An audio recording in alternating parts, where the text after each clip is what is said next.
கன்னிராசி அன்பர்கள் அனைவருக்கும் வணக்கம். கன்னிராசி அன்பர்கள் யாருடன் உறவாடக்கூடாது? இன்றைய காலகட்டத்துல குறிப்பா நமக்கு நல்ல நேரம் இருக்கும் பொழுது எதுவுமே நமக்கு தெரியாது. எல்லாமே நல்லதாகவே நடக்கும். நம்மளை சுத்தி இருக்கவங்களுடைய நிறங்களை நம்மளால தெரிஞ்சுக்கவே முடியாது. நமக்கு ஒரு கெட்ட காலம் வரும் பொழுது, நமக்கு ஒரு பிரச்சனை வருது அப்படின்னாதான் நம்மள சுத்தி இருக்கவங்களுடைய நிறமும் அவங்களுடைய குணங்களையும் நம்மளால தெரிஞ்சுக்க முடியும். அதாவது யாரு நல்லவங்க, யாரு கெட்டவங்க, யார் நமக்கு நல்லா செய்வாங்க, வாழ்க்கை துணைவரின் உறவுகள் எப்படிப்பட்டவங்க, நம்மளுடைய ஃப்ரெண்ட்ஸ் என்ன, பணம்னா என்ன, வாழ்க்கைனா என்ன அப்படின்ற பெரிய புரிதலை நம்ம தெரிஞ்சுக்குவோம். ஆனா அதுக்கு நமக்கு கொடுக்கக்கூடிய வேலை நிறைய கஷ்டப்பட்டிருப்போம், நிறைய நஷ்டப்பட்டிருப்போம். இதெல்லாம் பட்டுதான் நம்ம இந்த அனுபவங்களை தெரிஞ்சிருப்போம். இப்போ இந்த கன்னிராசியில பிறந்தவங்களுக்கு எந்தெந்த வகையில பிரச்சனை வரும், எந்தெந்த வகையில பாதிப்பு வரும் அப்படின்னு நீங்க பாத்தீங்கன்னா, நம்ம யாரோட உறவாடக்கூடாது இதை நீங்க தெரிஞ்சுட்டீங்கன்னா கண்டிப்பா ஓரளவுக்கு உங்களால காப்பாத்திக்க முடியும். அதுக்காக தான் இந்த பதிவு. கன்னி ராசி காலபுருஷ தத்துவத்தின்படி 6வது ராசி. இந்த வீட்டின் அதிபதி புத பகவான். புதன் அப்படின்னாலே புத்திசாலித்தனம் அப்படின்னு தான் அர்த்தமே. தந்திரம், அதே போல பாத்தீங்கன்னா நண்பர்கள் நிறைய பேர் இருப்பாங்க. நண்பர்களை கொடுக்கும் காதல் மனம், தூய்மையாக தன்னை வைத்துக் கொள்வார்கள். தன்னுடைய சுற்றுப்புறத்தை ரொம்ப தூய்மையா வச்சுப்பாங்க. ஆணாக இருந்தாலும் சரி கொஞ்சம் பெண்மை தன்மையும் இருக்கும், பெண்ணாக இருந்தாலும் கொஞ்சம் ஆண்மை தன்மை இருக்கும். இவர்களுக்கு ஒரு நளினமான தோற்றம் இருக்கும். அதே போல தன்னுடைய நடைகள் உடைகள்ல கொஞ்சம் கவனம் செலுத்துவாங்க. அழகா இருக்கணும் அப்படின்னு காட்டிப்பாங்க, அழகாவும் இருப்பாங்க. அதே போல பாத்தீங்கன்னா நல்ல வாக்கு சாதுரியம், இனிமையான பேச்சு இருக்கும் இந்த கன்னிராசி அன்பர்களுக்கு. கண்ணில பாத்தீங்கன்னா உத்திரம் 2ஆம் பாதம், 3ஆம் பாதம், 4ஆம் பாதம் இருக்கும். அஸ்தம் நட்சத்திரம் 4 பாதங்கள், சித்திரை நட்சத்திரம் 1 பாதம், 2ஆம் பாதம் இருக்கும். இப்போ கேது பகவானை பொறுத்த வரைக்கும் உங்களுக்கு அஸ்தம் நட்சத்திரத்துல இருக்காரு. ராசிக்கு 7ஆம் இடத்துல. ராகு ரேவதியை தாண்டி உத்திரட்டாண்டி நட்சத்திரக்கு வந்துட்டாரு. இப்போ திருமண வாழ்க்கையிலுமே சரி, சில உறவுகளிலுமே சரி, சில பிரச்சனைகள் உங்களுக்கு இருந்துகிட்டே இருக்கும். கணவன் மனைவிக்குள்ள ஒரு நாள் போல உறவு அடுத்த நாளும் இருக்காது. ஒரு நாள் சண்டை போடுறது, இன்னொரு நாள் மனஸ்தாபம் இருக்கிறது, பிரியாம இருக்கிறவங்களுக்கு. சில பேர் பாத்தீங்கன்னா தொழில் காரணமா பிரிஞ்சிருந்திருப்பீங்க இந்த கன்னிராசி அன்பர்கள். குறிப்பா அஸ்தம் நட்சத்திரத்துல பிறந்தவங்களுக்கு ஒரு மனக்குழப்பமும் ஒரு டென்ஷனும் இருந்துகிட்டே இருக்கும் குடும்ப வாழ்க்கையில. என்ன முடிவு எடுக்கணும் அப்படின்னு தெரியாம, எந்த வழியில தான் நம்மளுடைய வாழ்க்கை போகுது அப்படின்றதே தெரியாத மாதிரி இருக்கும். உத்திரம் நட்சத்திரத்துல பிறந்தவங்களுக்கு பொருளாதார ரீதியாக ஒரு பக்கம் வந்தாலுமே, ஒரு பக்கம் ஒரு சுப விரயங்கள் ஏற்பட்ட காலகட்டமா இருக்கும். உடல் நலத்துல சின்ன சின்ன தொந்தரவுகள், ஏதோ ஒரு வகையில திருமண வாழ்க்கையிலுமே ஒரு மனக்கசப்போடு வாழக்கூடிய சூழ்நிலை. குறிப்பா உறவுகளால மன வருத்தங்கள். அதே போலதான் சித்திரை நட்சத்திரத்துல பிறந்தவங்களுக்கு கணவன் மனைவிக்குள்ள கொஞ்சம் கருத்து வேறுபாடு, இந்த மாதிரியான சூழ்நிலைகள் இந்த காலகட்டத்துல இருக்கும். நம்பியவர்கள் ஏமாற்றத்தால பாதிப்படைகிறது, காதல்ல பிரிந்து போறது, இது மாதிரி சித்திரை நட்சத்திரத்துல பிறந்தவங்களுக்கும் இருந்துகிட்டே இருக்கு. குறிப்பா 7ஆம் இடத்துல இருக்கக்கூடிய ராகு கேதுவால இந்த ராசியில இருக்கின்றதால ஒரு மன வருத்தத்தோடு இருக்கின்ற சூழ்நிலை இந்த கன்னிராசி அன்பர்களுக்கு இருந்துகிட்டே இருக்கும். இந்த ராசிக்கு 2ஆம் அதிபதியாக வரக்கூடியவர் சுக்கிரன். இவர் பாத்தீங்கன்னா 9ஆம் அதிபதியாகவும் வராரு. தந்தையோடு ஒரு கருத்து வேறுபாடு இருக்கும். தாயார் மீது ஒரு நல்ல ஒரு பாசமும் இருக்கும். நல்ல பேச்சு திறமை இருக்கும். சிக்கனவாதிகளாகவும் இருப்பாங்க. பொருளாதார ரீதியாக ஒரு கால்குலேட்டிவ் மைண்ட் இந்த கன்னிராசி அன்பர்களுக்கு இருக்கும். தாயார் மீது ரொம்பவே பாசம் வச்சிருப்பாங்க. இவங்களுக்கு முக்கியமா பாத்தீங்க அப்படின்னா வாழ்க்கை துணைவர் வழியில சில இடைஞ்சல்களும் சில பிரச்சனைகளும் இருக்கும். வாழ்க்கை துணைவர்கள் உறவுகள் வழியில, குறிப்பா வாழ்க்கை துணைவரினுடைய கூட பிறந்தவங்க, இல்லைன்னா வாழ்க்கை துணைவரின் தாயார் வகையில, இல்ல அவர்களின் சகோதரி வழியில இவங்களுக்கு ஒரு பிரச்சனையும், அதே போல சில கருத்து வேறுபாடுகளும் இருக்கும். இந்த எதிரிகள் கன்னிராசி அன்பர்களுக்கு இருந்துகிட்டே இருப்பாங்க. இவங்க நல்லவங்க தான், யாருக்கும் தொல்லை கொடுக்க மாட்டாங்க.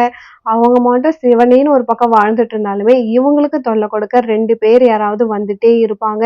வம்பு வழக்குகள்லாம் தேடி வரும். ஏன்னா இந்த கன்னிராசி காலபுருஷ தத்துவத்தின் 6ஆம் இடம் அப்படின்றதால இவங்களுடைய இது நான் இப்ப நடக்கும் அப்ப நடக்கும் அப்படின்னு சொல்லல. இது உங்களுக்கு வாழ்க்கை பலன். உங்களுக்கு கெட்ட நேரம் வரும்பொழுது நடக்கிறதுக்கான வாய்ப்பு இருக்கு. இப்போ கண்டச்சனி நடந்துட்டு இருக்கு. அப்போ உங்களுக்கு நேரம் சரியில்லை அப்படின்னா ஒட்டகத்து மேல போனா கூட நாய் துரத்தும். அது மாதிரி நம்ம பலவீனப்படுத்திட்டோம் அப்படின்னா நம்ம கொஞ்சம் கவனமா இருக்கணும். காட்டுக்கே சிங்கம் ராஜானா கூட அதுக்கு ஒரு நோய் வந்துருச்சு, ஒரு பிரச்சனை வந்துருச்சுன்னா காக்கா குருவிகள் கூட போயிட்டு கொத்தும். அது மாதிரி வாழ்க்கையில தலைமை பண்போடு இருந்து ஒரு உயர்வான இடத்துல இருந்து மத்தவங்களுக்கெல்லாம் உதவி செஞ்சு ஒரு பெருமையோடு இருந்தா கூட நேரம் சரியில்லைன்னா 4 பேர் 4 விதமா பேசுவாங்க, 4 விதமான தொல்லைகளை கொடுப்பாங்க. ஏன்னா காலபுருஷ தத்துவத்தின் 6ஆம் இடம் அப்படின்றதால எதிரிகள் இருந்துகிட்டு தான் இருப்பாங்க. நல்லது செய்யணும்னு நான் நினைக்கிறேன். ஆனாலுமே எதிரிகள் ஏதோ ஒரு ரூபத்துல உங்களுக்கு இருக்காங்க. அந்த எதிரிகள் யார் அப்படின்றத தெரிஞ்சுக்கோங்க. குறிப்பா வாழ்க்கை துணைவர் வழியிலே வரக்கூடிய எதிரிகள், வாழ்க்கை துணைவர் உங்க வழியில வரக்கூடிய உறவுகளால ஒரு மிஸ் அண்டர்ஸ்டாண்டிங், ஒரு எதிர்ப்புகள் இருந்துகிட்டே இருக்கும். சில நேரத்துல சில பேருக்கு வாழ்க்கை துணைவரை கூட உங்களுக்கு எதிர்ப்புகளை கொடுத்துட்டு இருப்பாரு. நல்லாவே இருப்பாங்க. ஆனாலும் முழுமையான ஒரு சப்போர்ட் வாழ்க்கை துணைவர்கிட்ட இருந்து கிடைக்காது. கன்னி ராசிக்கு 7ஆம் அதிபதியாக வரக்கூடியவர் குரு பகவான். இந்த குரு பகவான் பாதகாதிபதியாகவும் இருக்காரு. அப்போ அவர் ஏதாவது ஒரு ரூபத்துல பாதகத்தை செய்யணும். வாழ்க்கை துணைவர் வழியிலும் உங்களுக்கு மன வருத்தத்தை கொடுக்கணும். நண்பர்கள் கிட்ட பழகுறீங்க, இல்ல பார்ட்னர்ஷிப்ல இருக்கீங்க அப்படின்னா ரொம்ப க்ளோஸா போகும் பொழுது உங்களுக்கு பாதிப்பு. அதுக்குன்னு பழகவே கூடாதுன்னு இல்ல. நண்பர்கள் வாழ்க்கையில இருக்கணும் தான். ஆனா அந்த நண்பர்களே முக்கியம் அப்படின்னு நீங்க நம்பி இறங்குனீங்கன்னா அவங்க உங்களை தவறா வழி நடத்திடுவாங்க. அதன் மூலம் நஷ்டப்படுவீர்கள், பாதிக்கப்படுவீர்கள். அவங்க ஒரு திட்டம் சொல்றாங்க, இது வாங்குங்க, இது நல்லா இருக்கும்னா அவங்களுடைய சுய லாபத்துக்காக சொல்லுவாங்க. அதை நீங்க புரியாம ஏதாச்சும் போய் பண்ணிட்டீங்க, வாங்கிட்டீங்கன்னா அதுல உங்களுக்கு பண இழப்புகள், நஷ்டங்கள் வரும். இப்போ இதுல முதலீடு பண்ணுங்க, அவ்வளோ லாபம் வரும், இவ்வளோ லாபம் வரும்னு நீங்க பண்ணீங்கன்னா அதுல உங்களுக்கு லாபமும் வராது, போட்ட பணமும் போயிடுச்சு அப்படின்ற மாதிரி இருக்க வேண்டிதான். இத மாதிரி தவறான வழிகாட்டுகள் நிறைய பேர் பண்ணுவாங்க. அதுல நீங்க கவனமா இருக்கணும். அவங்க கிட்ட உறவாடாம இருக்கிறது நல்லது. அவங்கெல்லாம் யாரா இருப்பாங்க? நம்மள சுத்தி இருக்கக்கூடிய நண்பர்கள் எல்லாமே அப்படிதான் இருப்பாங்க. கொஞ்சம் அதிகமா பழக்கவழக்கம் இல்லாத ஒரு வெல்விஷரா இருக்காங்க, தூரத்துல இருக்காங்க அப்படின்னா, கொஞ்சம் கடுமையா அவங்க கிட்ட சில நேரத்துல பேசுறாங்கன்னா கூட, அவங்க கிட்ட நீங்க உறவாடலாம். அவங்க சொல்றது நன்மைக்காக இருக்கும். இனிமையாகவே பேசிட்டு, கூடவே இருந்து கவுக்கக்கூடியவர்கள் நெறைய பேரு கன்னிராசி கூடவே இருப்பாங்க.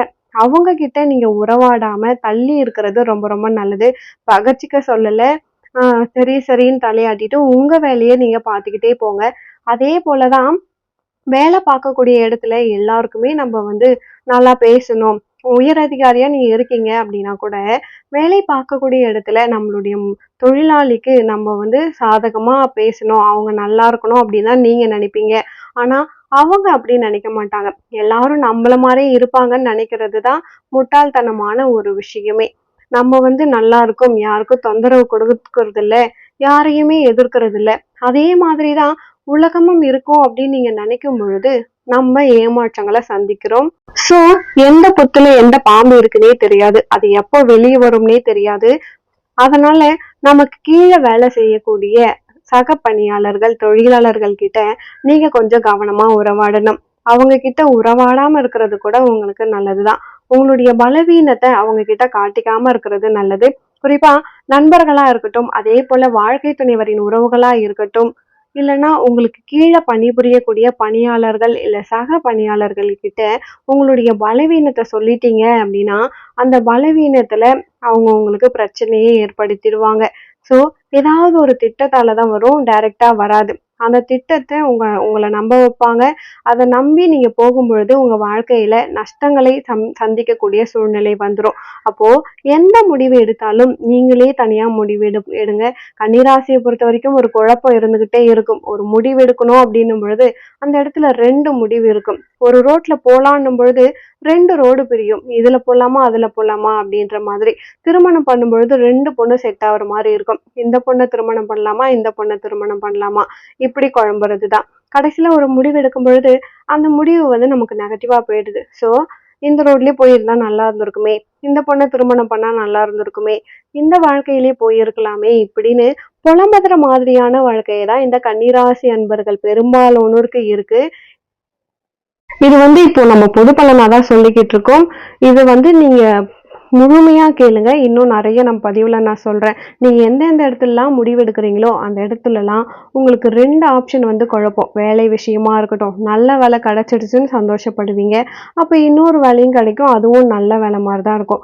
எந்த வேலைக்கு போறது அப்படின்ற நம்ம சூஸ் பண்றத, நீங்க தனியா சூஸ் பண்ணும்பொழுது ஒரு பாதிப்பு வரும். எதுன்னு சரி தெரியாம சூஸ் பண்ணிட்டு, அதுக்கப்புறம் வருத்தப்படுவீங்க. ஸோ நீங்க வந்து எத சூஸ் பண்றதுன்னு தெரியாம சூஸ் பண்ணிட்டு, அப்புறம் வருத்தப்பட்டுக்கிட்டே இருக்கிறது. இதுக்கு தான் நீங்க வந்து ஒரு குருமார்கள ஃபாலோ பண்ணிக்கோங்க. குறிப்பா சித்தர்கள் வழிபாடு உங்களுக்கு சிறப்பை தருங்க. நீங்க வந்து சித்தர் வழிபாடு பண்ணுங்க. கணக்கம்பட்டி, மூட்டை சுவாமிகள், அதேபோல ரமண ரிஷி, இத மாதிரி நீங்க யாரோ ஒருத்தவங்கள குருமாரா ஃபாலோ பண்ணுங்க. வெல் விஷர்ஸ்ன்னு நெறைய பேர் இருப்பாங்க. ஃப்ரெண்ட்ஸ் கிடையாது, நல்லா தெரிஞ்சுக்கோங்க. வெல் விஷர்ஸ் இல்ல இளையவர்களா கூட இருக்கலாம். அவங்க உங்க நன்மைக்காக உங்கள கூட திட்டுவாங்க. ஆனா, அவங்க அதிகமா உங்ககிட்ட குளோஸா இருக்க மாட்டாங்க. அப்படிப்பட்ட மனிதர்கள் உங்களுக்கு நல்லத சொல்லுவாங்க. அவங்க கிட்ட நீங்க கருத்து கேட்கலாம். இல்ல தெரியாத ஒரு அன்னோன் பெர்சன் கிட்ட கூட ஒரு கன்சல்டன்ட் கிட்ட கூட போயிட்டு நீங்க கைட்லைன்ஸ் கேட்டுக்கலாம். உங்களுக்கு கரெக்ட்டாவே இருக்கும். இந்த இடத்துல தான் நெறைய மிஸ் பண்றது. ஸோ இந்த இடத்த நீங்க கவனமா இருக்கணும் வாழ்க்கையில. அதே போல பார்த்தீங்கன்னா, திருமண வாழ்க்கையிலயும் சூஸ் பண்ணும்பொழுது இந்த குழப்பத்தால நெறைய நேரத்துல இரட்டை மனத்தால இந்த இருதாரம் சில பேருக்கு ஏற்பட்டுருது. கன்னிராசி அன்பர்களுக்கு. ஸோ இது மாரி இருக்கும்போது குடும்ப வாழ்க்கையிலயும் கலஸ்திர தோஷம் இருக்கு, தார தோஷம் இருக்கு. அதே மாதிரி வாழ்க்கை துணைய செலக்ட் பண்ணும்பொழுது தேவையில்லாத பிரச்சனைகள் வர மாதிரி இருக்கு. அப்போ திருமண வாழ்க்கைய பொறுத்தவரைக்கும் ஒரு கான்ட்ரோவர்ஷியல் இருக்கு, ஒரு எதிர்ப்பு இருக்கு. குறிப்பா வாழ்க்கை துணைவரின் உறவு வகையில வரக்கூடிய எதிர்ப்புகள் அதிகம். அதே போல பார்த்தீங்கன்னா, சகோதர வழி உறவுகளும் உங்களுக்கு கவனமா தான் இருக்கணும். அவங்க கிட்டயும் நீங்க ரொம்ப க்ளோஸா போனாலும் பிரச்சனை தான், ரொம்ப விலகி இருந்தாலும் பிரச்சனை தான். ஒரு மிடிலா இருந்துட்டீங்கன்னா பிரச்சனை இல்ல. சகோதர வழியிலுமே பெருசா உங்களுக்கு நன்மை இருக்காது. எவ்வளோதான் விட்டு குடுத்து போனாலுமே, அவங்களால உங்களுக்கு பெருசா வந்து பாதிப்புகள் தான் இருக்குமே தவிர, நன்மைகள் இருக்காது. அப்போ அவங்க கிட்ட உறவாடும் பொழுதும் நீங்க கொஞ்சம் கவனமா இருந்துக்கணுங்க. மத்தபடி பார்த்தீங்கன்னா, இந்த கன்னி ராசிக்கு சமசப்தம ராசியில திருமணம் பண்ணக்கூடாது. முதல்லயே நம்ம நெறைய பதிவு போட்டிருக்கோம்.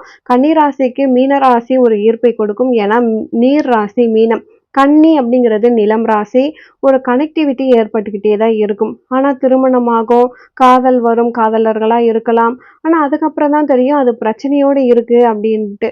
அதனால ஜாதக பொருத்தம் பார்த்துட்டு தோஷம் இல்லைன்னா திருமணம் பண்ணலாம் அப்படின்னு நிர்பந்தம் இருந்தா பண்ணலாம். ஆனா தோஷம் இருந்தா அவாய்ட் பண்றது நல்லது. அப்படியே தோஷமே இல்லைன்னா கூட சண்டம் போட்டுக்கிட்டே இருக்க மாரி இருக்கும். தற்காலிக பிரிவு வரும். அதே போல பார்த்தீங்கன்னா, கன்னிராசி அன்பர்களுக்கு விருச்சிக ராசிய திருமணம் பண்ண வேணாம். ஏன்னா வந்து ரொம்ப கடுமையான காலகட்டமா இருக்கும். 7 வருடம் வரைக்கும் பிறகு பிரியிற காலம் வரும். மேஷ ராசியும் உங்களுக்கு வேண்டாம். மீன ராசியும் வேண்டாம். கும்ப ராசிய தவிர்த்துக்கோங்க. அதே போல கன்னி ராசி, உபயராசி அப்படின்றதால மிதுனம், மீனம், தனுசுலாம் தவிர்க்கிறது நல்லது. மற்ற ராசிகள்ல நீங்க பார்க்கலாம். சிம்ம ராசிய நீங்க ஜாதக பொருத்தம் இருந்தா கன்சிடர் பண்ணலாம். இல்லன்னா விட்டுறது நல்லது. அதே போல பார்த்தீங்கன்னா, இப்போ உங்கள பொறுத்தவரைக்கும் எந்த ராசியா இருந்தாலுமே சரி, ஜாதக பொருத்தம் பார்த்துட்டு, கட்ட பொருத்தம் பார்த்துட்டு திருமணம் பண்றது நல்லது. மத்தபடி எந்தெந்த இடத்துல கவனமா இருக்கணும், யார் யார்கிட்ட உறவாடக்கூடாதுன்னு நம்ம பார்த்துருக்கோம். இதப்படி நீங்க எல்லா இடத்துலயுமே நாசூக்கா நடந்துக்கும் பொழுது, கொஞ்சம் தள்ளி நின்னு நம்மளையே நம்ம புரிஞ்சுக்கிட்டு, தள்ளி நின்னு இந்த உலகத்த பார்க்கும் பொழுது பெருசா பாதிக்கப்படுறதில்ல. குறிப்பா இத எந்த நேரத்துல நம்ம ஃபாலோ பண்றோமோ இல்லையோ, ஒரு கெட்ட நேரம் வரும்பொழுது ஃபாலோ பண்ணணும். அப்போதான் நம்ம வாழ்க்கையில நம்மளால சேஃபா டிராவல் பண்ண முடியும். இந்த பதிவு கன்னிராசி அன்பர்களுக்கு ரொம்பவே பயனுள்ளதா இருந்திருக்கும். வீடியோ பிடிச்சிருந்தா மறக்காம என் சேனலை சப்ஸ்கிரைப் பண்ணி வச்சுக்கோங்க. மேலும் உங்க வாழ்க்கையில நீங்கள் சீரும் சிறப்போடும் செல்வ செழிப்போடும் வாழ நானும் இறைவனை பிரார்த்திக்கிறேன். ஒரு நல்ல பதிவில் மீண்டும் உங்களை சந்திக்கிறேன். நன்றி.